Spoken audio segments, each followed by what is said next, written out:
Hey guys, how you doing? This is Mike Headley. We're back with it on the Headley Group Real Estate Show, and we got a terrific treat for you today. We're dealing with our topic, mortgages, and we have Miss Taneka Burris with Movement Mortgage, and have Miss Burris go on and kind of tell about your expertise and your background and all that good stuff. Thank you, Mike. Well, again, my name is Taneka Burris with Movement Mortgage. I've been in the industry since 2005. My expertise is with residential mortgage. As far as the loan programs that I specialize in, FHA seems to be the most popular right now. I do specialize from the first-time home buyer all the way to the luxury home buyer and even your investor. Right now with the millennials starting to purchase their dream homes, they're skipping starter home status. That seems to be my highest clientele right now. Oh. Once a client is preparing, it's pretty much they dealt with a realtor and they found the property and now they're going under contract. What's some of the documentation, some of the things they need to prep for, and what's some of the things they should not do while under contract? Their do's and don'ts? Correct. Well, I like to actually get the buyer prepped before going into contract. Okay. So I would say once you've considered the idea of home ownership, definitely reach out to your realtor, let them get you to a lender first, because what you don't want to do is move any large amounts of money. You don't want to have excessive pulls and inquiries on your credit report. Don't open any accounts and don't close any accounts until you've spoken with your lender. And with that being said, you want to follow those guidelines throughout the entire process, even after you've had the contract. It's as far as you say that, is that I had a situation where we was working with a client, and that particular lender literally put no stickers on their credit card until the deal closes. That's to prevent that. Right? Has there ever been a situation where they didn't listen? Oh, yes. They brought something, or dive into that? Oh yes. I had a new construction deal. This was probably in 2016, and we were fine. They were already borderline with the credit. Of course, Movement Mortgage has a middle credit score requirement of 580. And I think this gentleman was like a 587. Okay. And of course, it was he and his fiance, but we have to use the lower middle score of the two. And he had adequate funds for cash to close. Less than 30 days prior to the closing date, he went and got a secured loan. And of course, we can't have any secured funds. No. On top of having the secured funds in the account, the inquiry dropped his credit score and he no longer qualified for the home. So with the push from myself and of course his fiance, because she was not losing her home, we were able to work and get him rescored and get him back up to a qualifying credit score. But that was possibly the biggest scare that we've had with someone not listening and going out getting credit. But I still have others that will do it. You know, like you said before, to piggyback about the contract, they want to go ahead and get cable services, utilities, security services. I will tell everyone, do not do any of that until the day that you close. In some instances, I will okay you to do that the day before closing, but otherwise I would say don't worry about getting any utilities or any cable services, security systems until the day of closing. Okay. I think one thing I noticed with lenders, and I think I posed this question to you before, and thus far, another broker I think is working with you, communication's fine. That stigma of the lenders do not kind of answer questions, they don't, not in a timely fashion.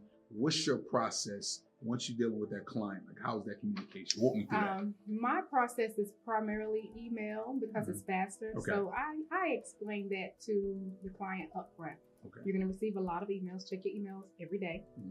Typically, when I send you an email, I will follow up with a phone call or a voicemail just to let you know that I've sent you an email.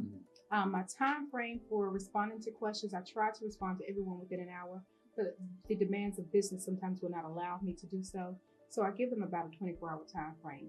I do not text with any of my clients because I try to keep it professional and within, showing a trail as well. Exactly. So with that being said, I'm at the most 24 hours, at the absolute most.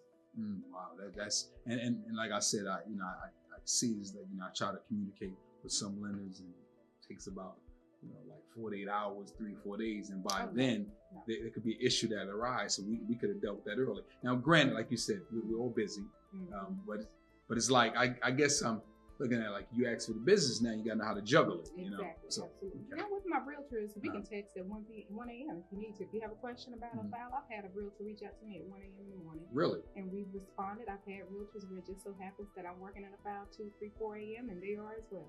So, you know, the communication is there because I understand our industry and our industry. So now I'm going to ask you that, and that was a wealth of great information you just shared. Give me a triumph story, a story where it was rocky. I mean, it was one of them, but at the end, Movement Mortgage, Taneka pulled through. Walk me through that. Well, of course, it all starts with your borrower being upfront and honest with you.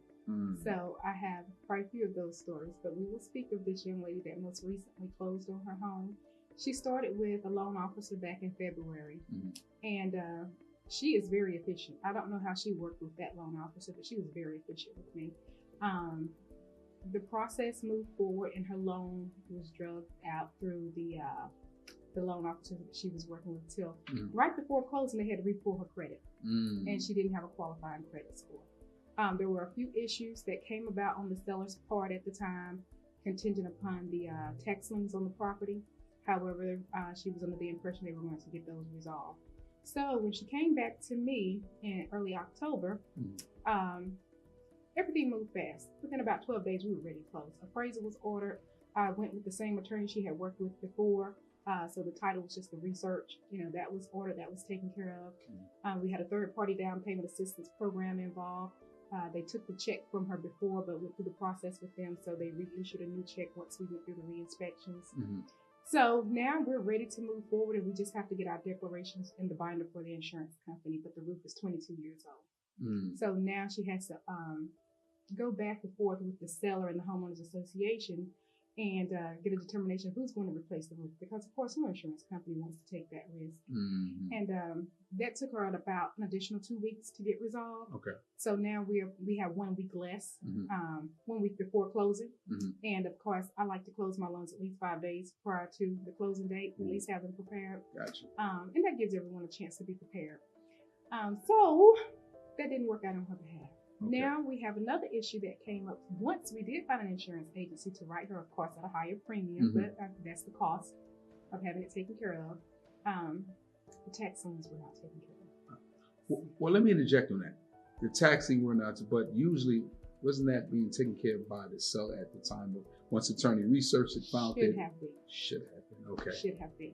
And so now we have a situation where and I'm not sure how the communication, so I don't want to point fingers at anyone, but the selling agent is telling the buyer's agent that the sellers have already paid for it and they're not going to pay the tax liens again.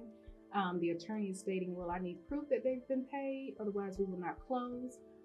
Otherwise, I'm going to pull the tax liens out at closing as the law states. Correct. And they can contact the IRS for a refund. So with that being said, that pulled us out past our closing date. And we had to do a lock extension, which caused my borrower to have to have fees. So there were 2 lock extensions, one the borrower paid for and one I paid for. And it got to the point when I found out, okay, that the tax liens can be paid for at the closing table. I made a demand and said this loan will not be extended. Okay. If the sellers want to sell and the buyer wants to buy, my buyer will be ready Thursday at 10 a.m. I advised my borrower to show up to the attorney's office because with the information and the authorization from the attorney, they can close and get it taken care of regardless. She showed up at the attorney's office 10 a.m. Most lenders do not attend closing. I showed up with her. So we were there. She shows up. That's right. I was there with her, and this one was in Charlotte. So I was there from 10 until about 2:30 because there was still the back and forth with the sellers that they just didn't want to move forward. Long story short, we closed. And her deed was recorded that day, and she was just as happy as she could be. Okay, see, and I mean, see, stories like that, you go through the rocky moments, but again, you get a good lender on your side, you can win. So I do want to touch on, you said, so the audience could be aware, what is the rate was locked? Can you touch on that definition? As far as a rate lock is concerned, rates can float, and rates are subject to change on a daily basis. Rates typically come out about 10 a.m. every day. And until we lock a loan, that means we lock you into the interest rate that you have, then again, it's subject to change. That lock is typically good for 30 days. However, there are 15-day locks, 30-day locks, 45, 60 days, and of course extended. And do the buyer pay for them locks? The buyers pay for the locks. Okay. Yes. And is that part of the down payment, or does that come at the end? And that's a part of the closing cost. Part of the closing costs, okay. So typically I will not lock a loan until I get an appraisal back. And my reason for doing that is because I have found that appraisals will either come in low. Some properties are subject to repairs, and now the selling agent and the buyer agent must negotiate who's going to do repairs. And sometimes that can take a week or two. So I don't want my borrower to lose time. So I would rather wait until the appraisal comes back, unless there is a demand from the buyer that says the rates are good right now and I want to go. But I do make them aware. Okay. So an extension is once we go past that 30 days, then there is a fee, and it depends on what percentage or what points of the loan amount that the rate lock fees would be. And it's typically assessed to the borrower the first time. The branch can pay for it as a courtesy, and I have paid for it as a courtesy. Wow. You said something, you like to close 5 days prior to their closing day. Okay.